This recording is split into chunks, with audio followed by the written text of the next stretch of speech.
웨인라이트 교수님, 혹시 최근에 이렇게 일부 미국에 있는 학자들, 특히 하버드 대학의 오레스케스 교수님 같은 경우가 그런 얘기를 하시는데요.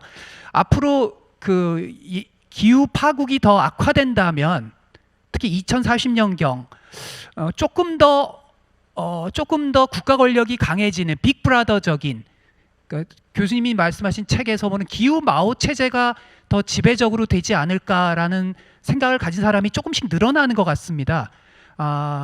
여전히 교수님께서는 기후 리바이어던 전 지구적 자본주의적 형태가 더 지배적이라고 생각하시는지, 그에 대한 혹시 조금 더 변화된 생각이 있으신지 아닌지 짧게 한번 들어보고 싶습니다.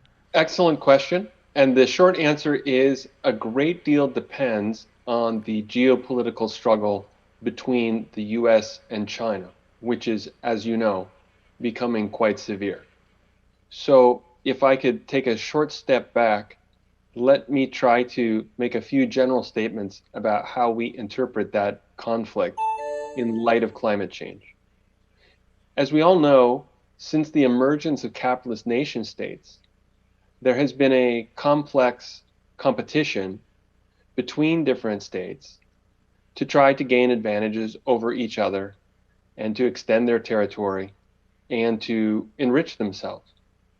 And that's what colonialism and imperialism and the ongoing conflicts between states has been driven by. And today we're at what the scholar Giovanni Arrighi has called the end of the fourth cycle of capital accumulation. That's the fourth grand cycle in the history of capitalism, which was associated with US hegemony in the Cold War and post-Cold War period. So US hegemony is clearly in decline, but we have not yet arrived at a fifth cycle, which would presumably be led by China and East Asia. So we are in what Dr. Arrighi would call the interregnum, or the period between rulers. Historically speaking, during each of the previous periods of interregna in the history of capitalism, there has been war. We see this, for instance, in the early 20th century, during the period between the decline of British hegemony and the rise of US hegemony. Now, clearly, a war between the US and China would be devastating for humanity. We must avoid that war at all costs. Here is the crisis, or here is the problem.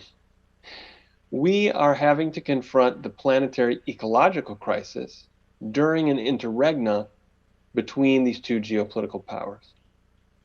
Now, there is a theory which is that this could turn out to be a stroke of luck, because if the leadership of the Chinese Communist Party and the leader of the US government were to be enlightened about the devastating consequences of climate change, this existential threat could unify these two opposing parties, and that they would essentially come to manage the world together, setting aside their differences somehow. It is possible that this could happen. In such a scenario, however, I think it's quite unlikely that democracy would survive. I think what we would see would be the emergence of a new kind of empire managed by a relatively small transnational capitalist elite, which would happen to include mainly US and Chinese interests. In such a scenario, there might be some elite from Korea and a few other places at the table, but they would be in a subordinate position. There's another possibility, of course, which is that the US and China are presently engaged in a very complex race to achieve the next generation of weaponry. This involves several things: artificial intelligence, or AI, as well as geospatial technologies, as well as space weaponry, and new forms of ballistics and so forth.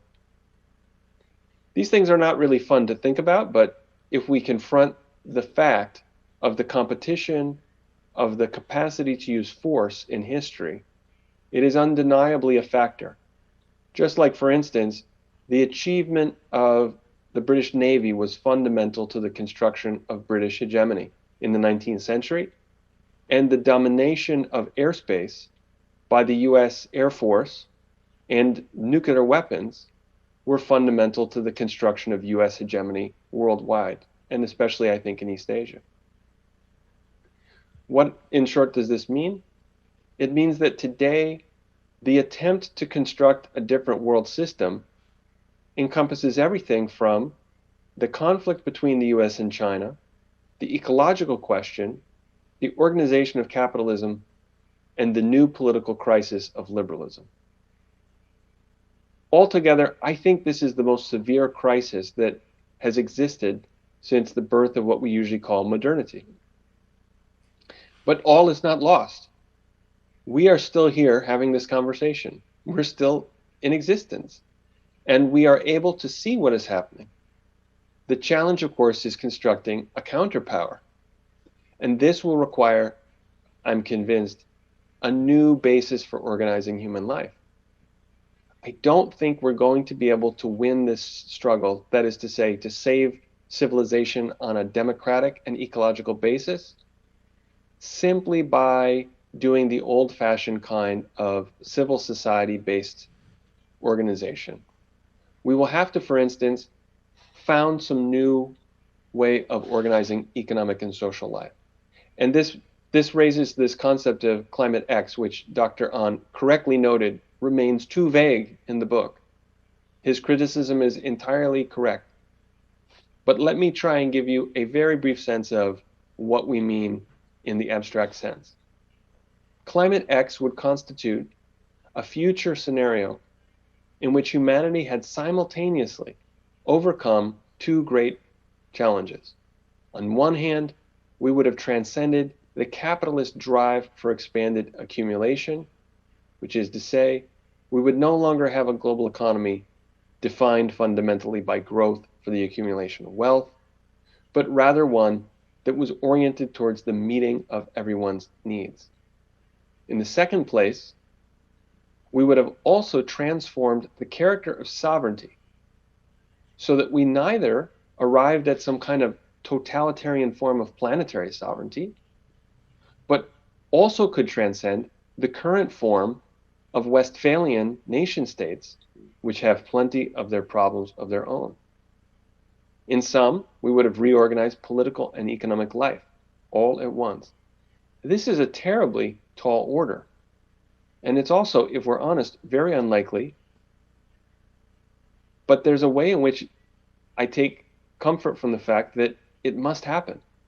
It must happen because the alternative, if we're honest, is to allow a relatively small group of elites in the world system to come to define a new political and economic order amidst global ecological crisis. And there's no scenario in which that will be livable for most of humanity.